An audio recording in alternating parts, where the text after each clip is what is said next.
Hello, Crimson. I've been looking forward to meeting you.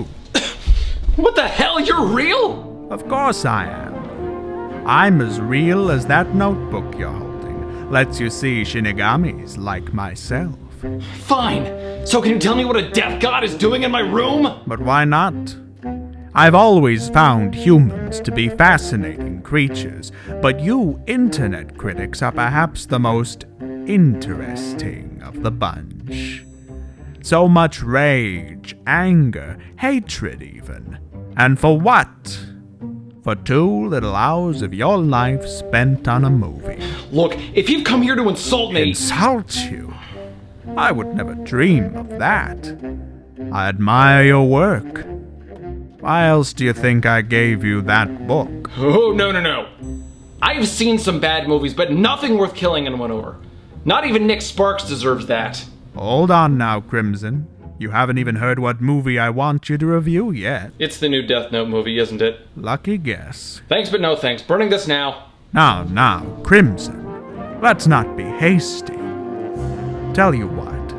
What say you and I watch the movie again, and, if you haven't changed your mind, I'll just take my note and go. Okay.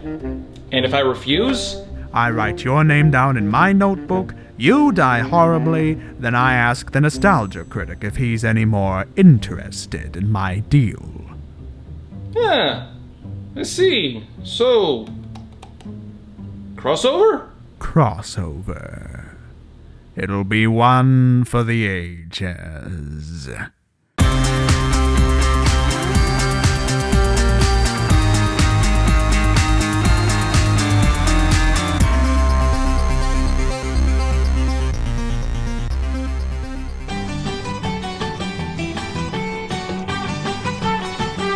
The bluest skies you've ever seen are in Seattle. Hello and welcome to The Book Was Better, where we're watching today's movies one book at a time. And with me is a special guest, Ryuk. Hi. And I'm under duress. We're watching the next big thing dividing the internet. The new Death Note movie from Netflix. I've made some of my opinions public already in a roundtable discussion with some friends, and the consensus was that it was not a great movie. However, plenty of people seem to disagree with me on that, including the creators of Death Note themselves, writer Sugumi Oba and illustrator Takashi Obata. Oba said, "I think a wide range of people can enjoy this movie, not just fans, because there are parts that follow the original work, but also changes too." Obata said, "Adam Wingard's visual beauty and thrilling directorial are splendid and create a Class A thriller." So, they liked it, as is their right, and if you liked it, good for you. But the movie does still have a series of its own problems. Death Note first came out in manga form in 2003 in the magazine Weekly Shonen Jump. It managed to get 12 volumes out and was adapted into a 37-episode anime in 2006, as well as several novels, games, and live-action movies in Japan. To call the story smart is to understate how brilliant the characters are. The constant twists and battle of wits are, for me, the biggest driving force of the series, pitting Light the killer and L the detective against one another until only one can stand. I watched the anime every week as it came out back in college, and it was easily the biggest series to pay attention to. With beautiful artwork and smart writing, both the manga and the anime were as brilliant as they were chilling.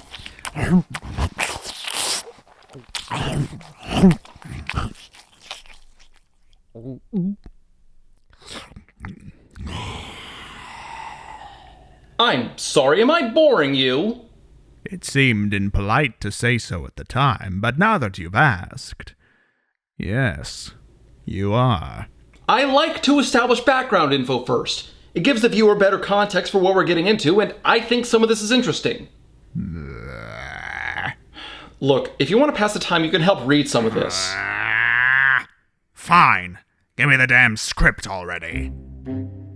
Not to mention that the manga was voted in the top 10 best manga of all time by the Ministry of Culture of Japan. It became so popular that imitation Death Notes were flying off the shelves. Students in China would convert their school notebooks to look like Death Notes and would... and would write their teachers' and enemies' names within. Oh, they grow up so fast.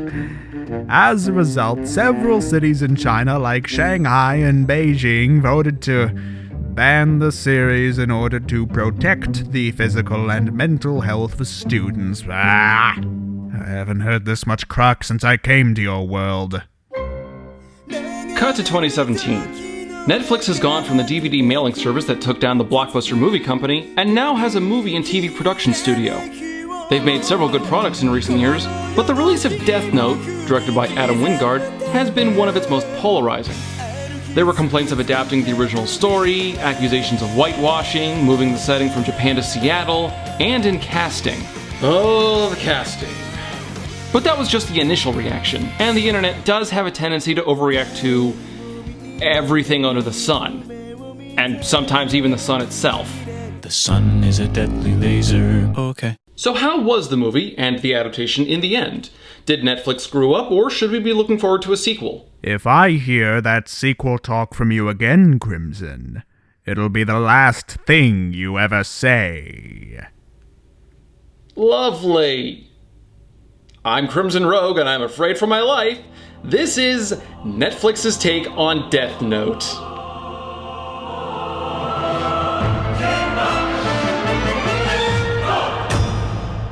The movie opens to life in Seattle. There are trains, cops busting teenagers, and cheerleaders who are allowed to smoke at practice. We also meet Light, our resident genius for the evening, played by Nat Wolff. And right off the bat, we see a difference between the manga and the movie in the form of show, don't tell, which actually veers towards the movie's favor. For about half a second before the movie crashes and burns. The manga straight out told us Light was smart and that he was one of the top students in all of Japan. On the other hand, the movie shows us that Light is smart by having him work on other people's algebra homework. Really? And hey, he's not even completing it! That page is only halfway done. What's going on here? Was he just helping them get started? Why are people paying for incomplete work like this? This kind of sloppy work ethic is why America's failing in academia. It starts to rain when a book falls from the sky. That right there is my kind of rainstorm. The book is the titular Death Note, but before Light has a chance to read it, he has to stop the schoolyard bully from picking on another kid. You got held back, didn't you, Kenny? Twice, I think. Did you get funny? No, I think it's very sad, actually. I only mention it because that would make you over 18, which means that if you were to beat me up, which I'm sure you could, it would technically be child abuse. So if you don't want to wind up on some kind of registry, I suggest you back the fuck. Light wakes up to a teacher finding the homework that he apparently kept in his backpack. This upsets the principal. Do you have any idea how much trouble you're in? I'm looking at homework here for at least 15 different students. Are we really not going to discuss the fact that I have an ice pack on my face? The nurse says you'll be fine. Excuse me? One of your teachers found a student unconscious after being assaulted, and you haven't called the cops or an ambulance. This is 2017. Social media is a thing. Do you have any idea how much trouble you're in? Light just needs to make one video about the systemic bullying issues your school apparently faces, and you'll be guilty in the court of public opinion within a few days. God damn it, this is why no one takes American schools seriously. I have a long-standing problem with the American education system. Watch some old episodes, I have a pattern. Light is given detention for cheating, but at least it gives him a chance to read over his new book. And this is when Ryuk the Shinigami makes his appearance. Now, to properly understand where this scene fails, let's see how the anime handled this introduction. You've taken quite a liking to it.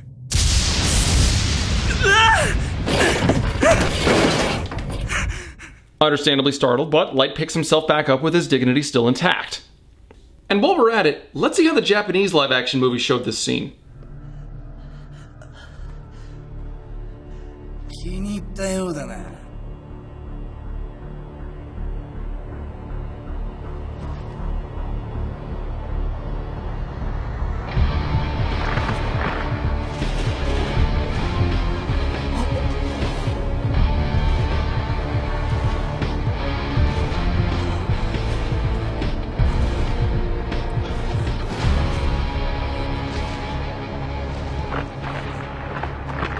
Shocked silent, but again, understandable. Now, how did the American kid handle this?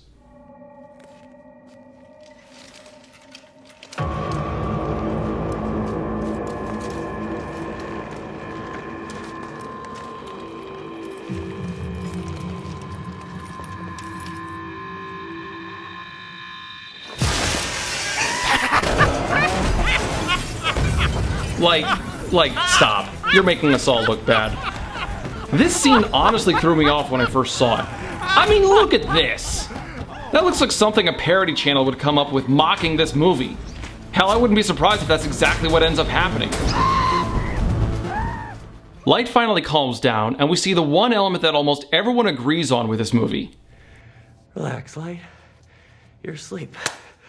You're asleep and you're dreaming of some 8-foot-tall, demon-looking motherfucker. Oh, yes. A dream. I like that. Willem Dafoe was cast as the voice actor for Ryuk, and he just kills it here. You must be so proud of that pun. Little bit. Dreams are places you can have fun, right? It's all in your mind, so why not enjoy it? Ryuk's sinister nature just oozes out of Dafoe's voice. He sounds exactly right, and I really don't have a single criticism to say about Dafoe's performance. He even got the laugh down perfectly.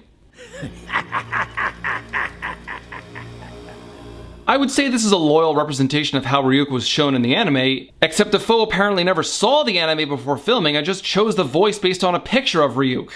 Once they showed me an image of basically what Ryuk would look like, I had kind of an idea for a voice in my head. Jason Lyles also deserves notice as Ryuk's body actor. Sure, he never flies in the movie, but he does manage to carry himself as this tall, lanky, creepy demon, so you still get the right idea of who and what Ryuk is. If I were to criticize anything, it would be that Ryuk wastes a lot of apple when he eats them. Which is weird considering that apples are like cigarettes to him. I never told you this, but apples are to me what cigarettes and alcohol are to humans. Do you see what I'm saying? I even get withdrawal symptoms. Oh yeah? What kind of symptoms? My body gets all twisted. I do handstands. It's not pretty. I don't need to see that. Shh. Listen. Go check it out. So Light is given a chance to not only get revenge on the schoolyard bully, but save the girl he's harassing. Because assholes like this are usually beyond redemption anyway. I sense some hostility. Maybe some unresolved anger issues from childhood. Tell me, Crimson, were you picked on as a kid? You can shut the hell up! So, Light experiments with a death note, and a chain of events unfolds, taking the bully's head right off. Whoa, okay, that was way gorier than expected. The Death Note manga certainly had its violent moments, but it wasn't especially messy. True, some people died violently, but we aren't talking about landing neck first into a knife and launching a fountain of blood through one's throat, or having their heads explode. It almost speaks to the differences between Japanese and American audiences, but that's a topic for another time. How can this be possible? It happened just like that. And if this is possible, imagine what else you could do. And, like that, Ryuk vanishes, leaving Light in the middle of an incredible mess. So, how did Light not get in trouble for this? Did Ryuk clean everything up Cat in the Hat style? Hey, Ryuk, do you think you could clean— Before you go ahead and ask me to clean your bathroom, I want you to reconsider just how eager you are to die choking on your own blood. Jeez. Touchy. That night, Light studies the Death Note in more detail, going over the insane number of rules. Rule 64. Each page of the note contains the power of the whole note. Rule 95. Anyone may write names in the note, but only the keeper can possess it for more than 7 days. Jesus, how many rules? 95 rules? Jeez, I can only remember a handful from the anime. And I was so ready to call the movie out on getting this wrong, but according to this book, there are actually a lot more rules in the Death Note than I first thought. For example, the Death Note will be rendered useless if the victim's name is misspelled 4 times. The God of Death must not hand the Death Note directly to a child under 6 years of age based on the human calendar. And my personal favorite, there are male and female gods of death, but it is neither permitted nor possible for them to have sexual relations with humans. The gods of death also cannot have sex with each other. Really, Ryuk? This actually had to include the rule, don't fuck the death god? We both know that rule was entirely necessary.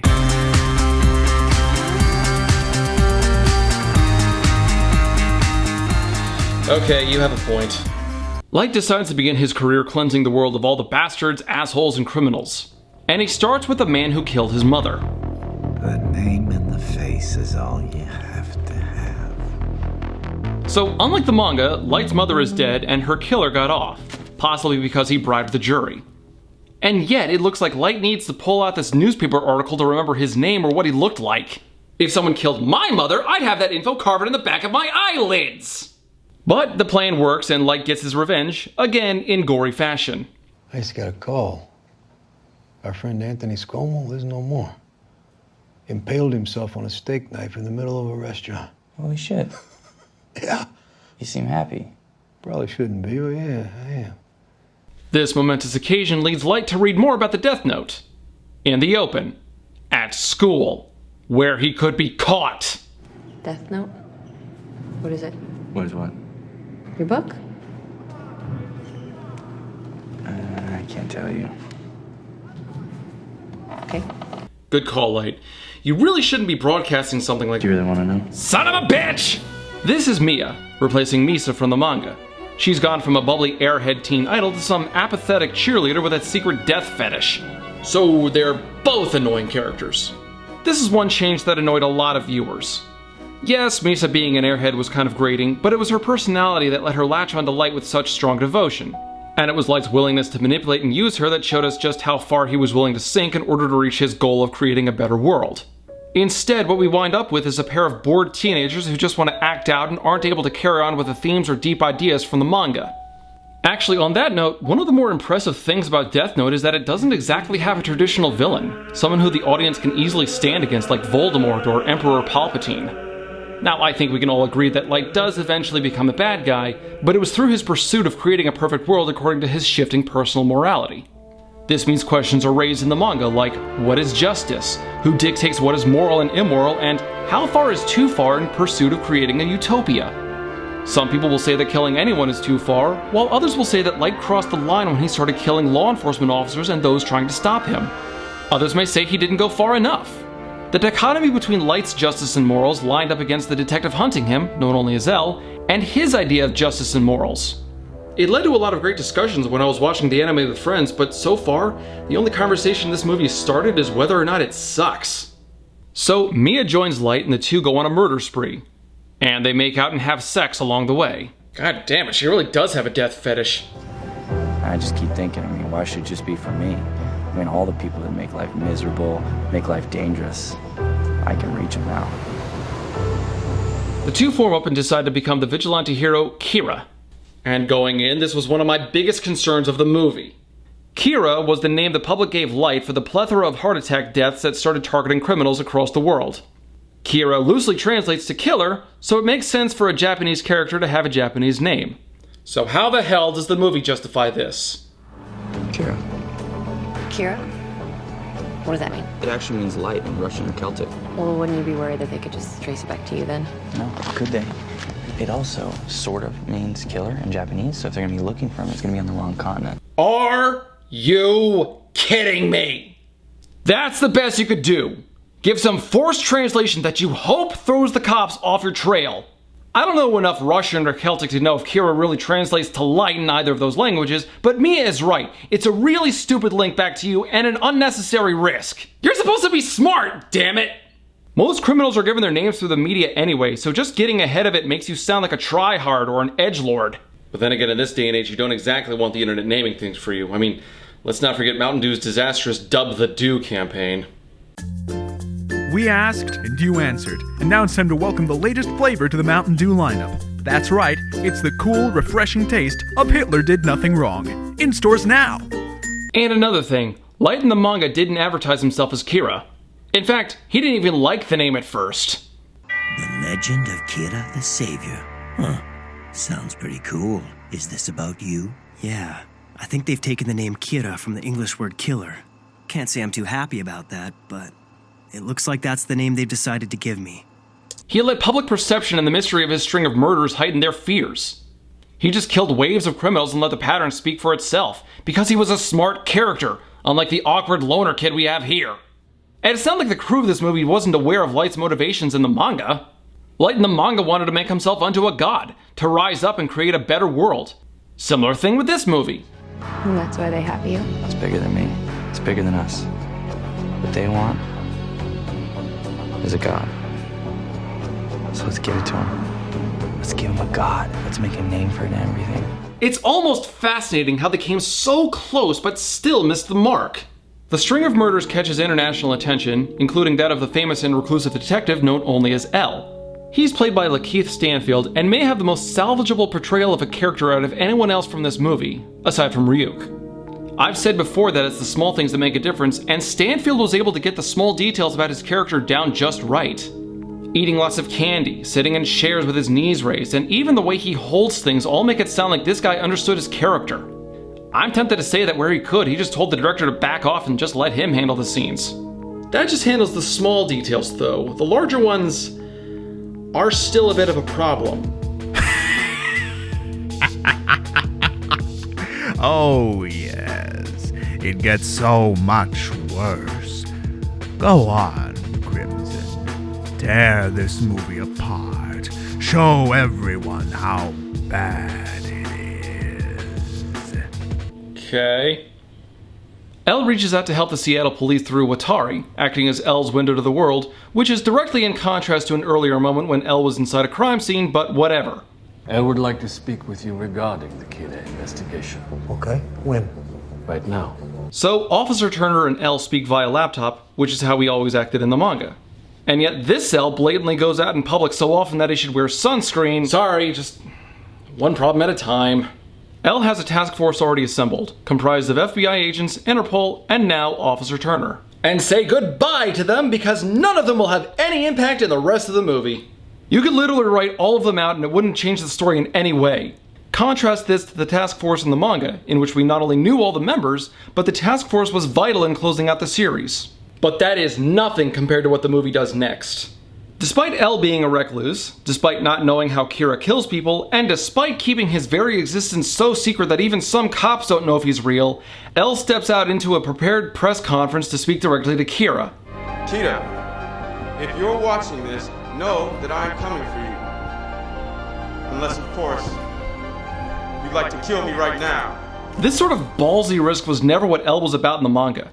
He was calculating and smart, playing it safe and analyzing every minute angle that he could. This scene in the manga instead introduced Lind L. Taylor.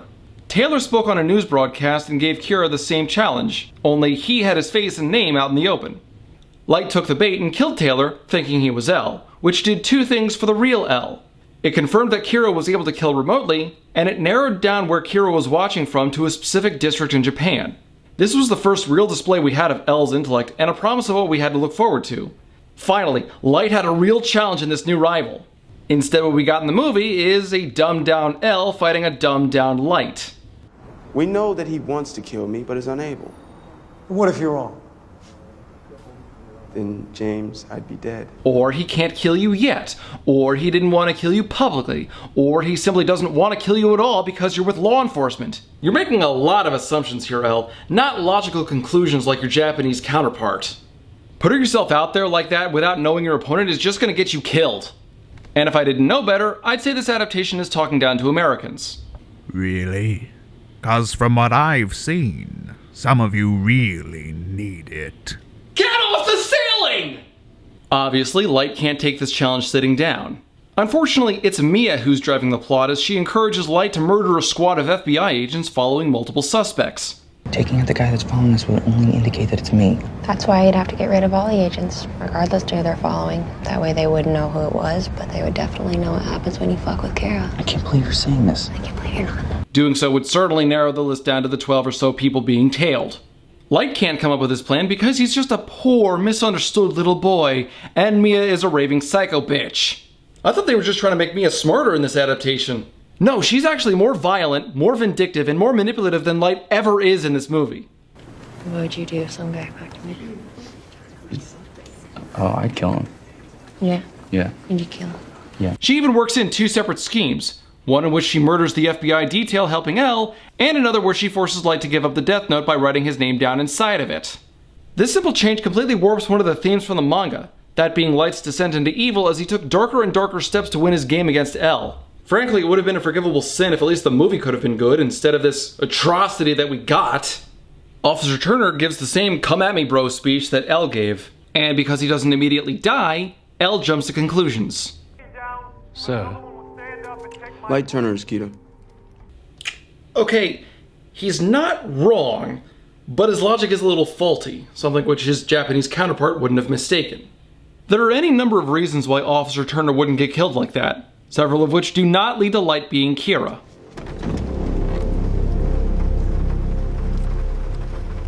Hello, Light. So you really think that I'm Kira? No, I know it. Well, if you're so sure, then why haven't you just arrested me? Oh, because I don't do check, Light. Only checkmate. In other words, he doesn't have anything to back up his assertions. Do you see what I mean when I say that L's small details are great, but the bigger ones really detract from his character? And for some reason, L also decided to show his face to Light, which means that all Light needs is L's name to kill him. So, with L forcing his hand, Light comes up with a stupid, overly complicated plan. Watari becomes obsessed with revealing the true identity of the detective known as L. For the next 48 hours, he will cease all communication with the outside world, except to update what he learns to the number 206-555-0166 at 7 p.m. on October 12th. He dies. Okay, I have a few problems with this. First, isn't Light supposed to use Watari's first and last name if he's going to use the Death Note? Second, why the roundabout way to kill L? In the manga, Light wanted to kill L with the Death Note to prove his superiority, but the American Light isn't so arrogant, prideful, or wanton.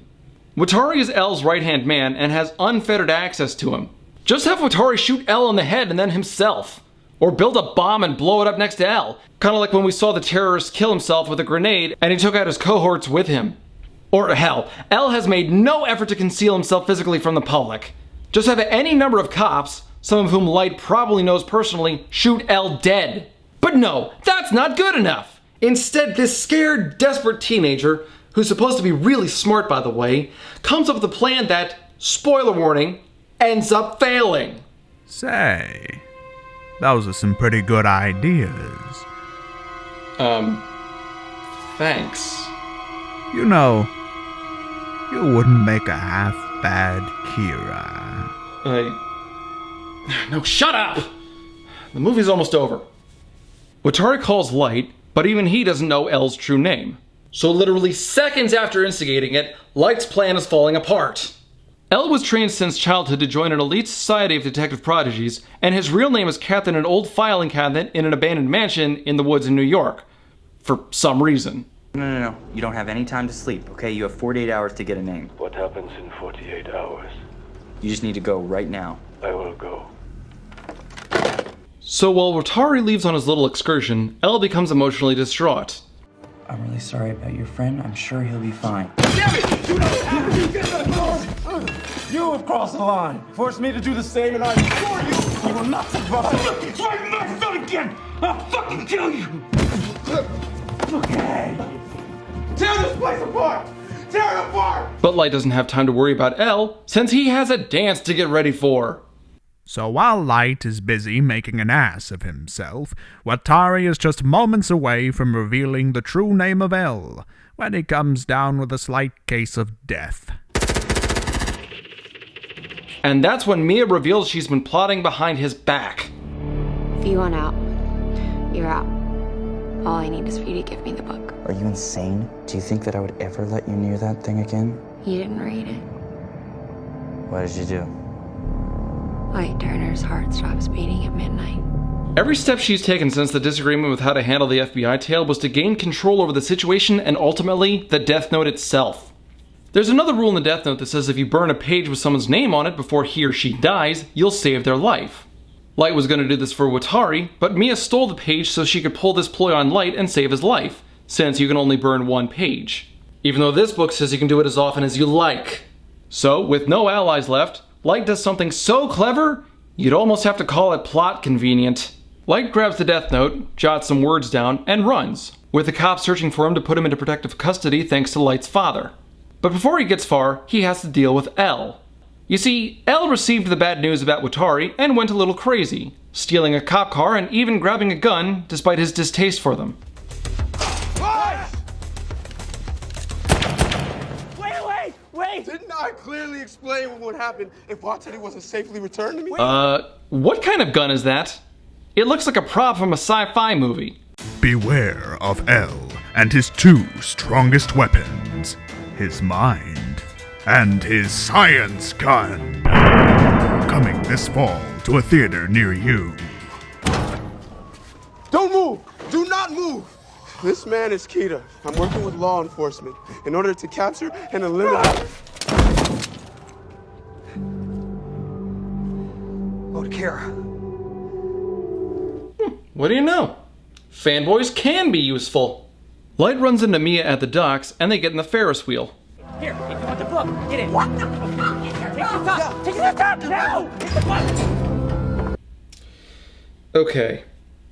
I'm sure Nat Wolff is a perfectly nice guy in real life, but why was he chosen to play a dramatic role like this when it sounds like his balls haven't dropped?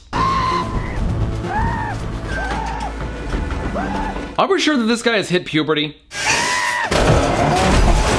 So somehow, the Ferris wheel collapses, Mia and Light tumble out of the car, and we get a shockingly bad choice of music to set the mood.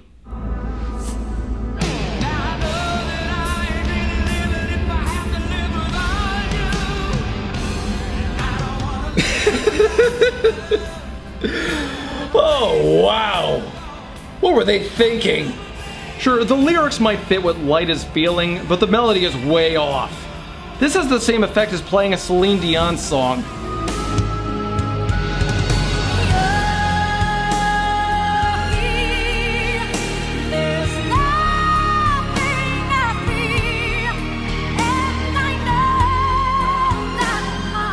But as ill-fitting as that is, they could still do worse.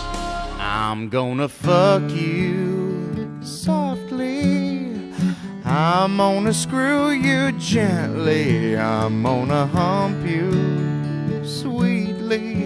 I'm gonna ball you discreetly. Mia crashes into a flower stand while Light lands in the water. Elle shows up just in time to see the page containing Light's name land in a conveniently placed fire barrel. Light wakes up in the hospital, having been in a coma for 2 days, when his father confronts him. What's wrong? It was you. Light's plan, in the end, wasn't terribly clever. He used 2 criminals to save himself, one to put him into a medically induced coma, and the other to kill criminals to throw the police off of his trail. The death note is then returned to Light in the hospital. As part of his plan, Light wrote Mia's name into the death note, so she crashes into a flower stand while he lands in the water. But there's one part of this that I have to call bullshit on. So I'm willing to accept that the death note can affect people up to a point, but am I to believe that Light can also affect inanimate objects? The Ferris wheel just happened to collapse and the page with his name just happened to fall into a barrel that just happened to be on fire right there? No, this sounds way too much like a Deus Ex Machina, and I'm not talking about you, Ryuk. Meanwhile, Elle figures out that Mia had a page of the death note in her calculus textbook, which she discovers in her room. On it is a list of FBI agents she killed, and more observant members of the audience will notice the name Jack Ryan among the special agents killed. Cute name drop movie, but Jack Ryan's a CIA agent, not an FBI agent. Elle grabs a pen and considers writing Light's name down while Light and his father have a moment. It's like you said, sometimes you gotta choose the lesser of the 2 evils. Which one are you, son?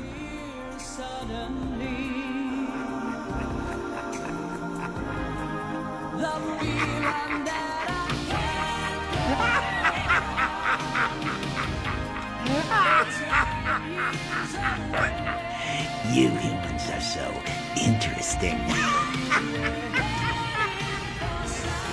What does this ambiguous ending mean? Did Elle write Light's name down in the death note page? Well, let me take this pseudo-Inception ending and break it down for you. If we get a sequel, Elle didn't write the name. If we don't, then he did. There. Now you don't have to wonder. Not like this movie was clever enough to think of that itself. This movie has wasted potential all over it. Aside from Ryuk and Lakeith Stanfield's acting, I don't have much good to say about it. Sure, the cinematography was good, the music wasn't always terrible, and most of the acting was at least serviceable. I still didn't have a great time with this. For one, Light isn't a well thought out character. He isn't smart enough to outwit a character like Elle, makes constant mistakes, and Seriously, what were they thinking when they had Light's voice crack this much? It isn't the worst anime adaptation, but it still isn't great. The movie gets a 2 out of 5.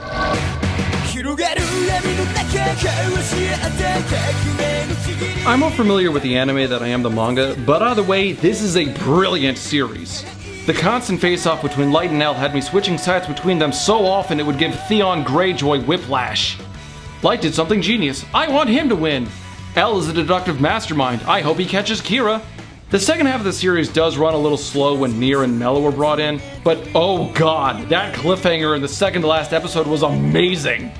If you haven't, you should really check out this series. It gets a 5 out of 5. Thought it wouldn't matter if we didn't stay together, and if it was over. There was so much wrong with this movie that I didn't even get to all the bad changes it made. For starters, when someone doesn't write down a type of death, the victim is supposed to die of a heart attack, something which the rules point out numerous times. It is not dealer's choice. Worst of all had to be how they changed Light from this cold, manipulative genius to this frail, average loner kid who's honestly kind of a wuss. I'll always be confused by adaptations like this which seem to ignore the robust fan bases of their source materials. Seriously, why does Light sound like that? As an adaptation, Death Note gets a 2 out of 5. There, done. Now, please get this thing out of my home. Alright. So, you don't want to kill anyone over a movie. That's fine by me. But don't be so hasty. Are you really sure you want to give up something so powerful? Think of what you could accomplish. And you've seen the real Death Note in action. You know what mistakes to avoid. No one would ever mess with you again. No, I'm not falling for that. Take this and leave! Are you sure? There's no one you want to see dead. Not even a certain sword thief. How do you know about that? Or what about your doppelganger? I'm sure you're still worried about him wandering around. That's... You can get your sword back. You can end any threat that comes your way. And magic? You won't need that anymore. Just the book and a pen. The pen is mightier than the sword. You of all people should appreciate that. And they'd never be able to trace it back to me. You'd be untouchable.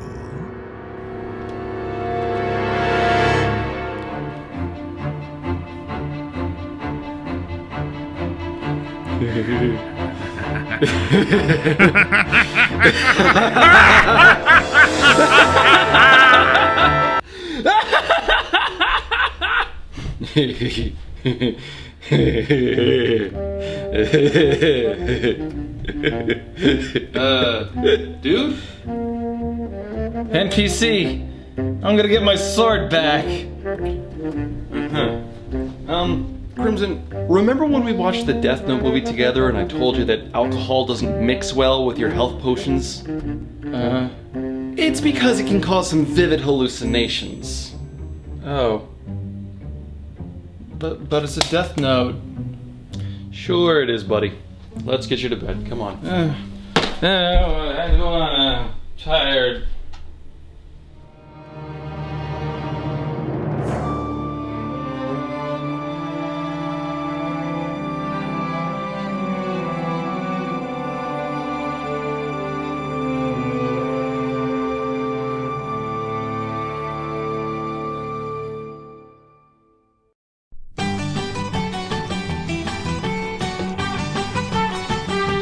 Bluest skies you've ever seen are in Seattle,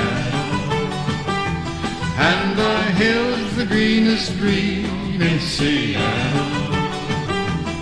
Like a beautiful child growing up free and wild. You know, you really shouldn't be drinking alcohol.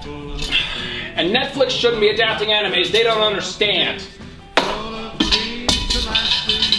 Okay, so the movie starts on the Seattle Tower, and they're cheerleaders getting on the freight trains and smoking cops. Or something. Hey, Ryuk, if you're real, then does that mean the Dragon Ball is real? Now, the rules clearly say that you're not supposed to use the Death Note unless your wingman also goes home with a girl and they're both hot. So, L brings out this science gun and it's got all these lights on it, but he hates light, but he's got these lights on it, and that doesn't make sense, and I'm kind of thirsty. Where's my drink? You're here, there's nothing to fear, and I know that the hot dogs go on.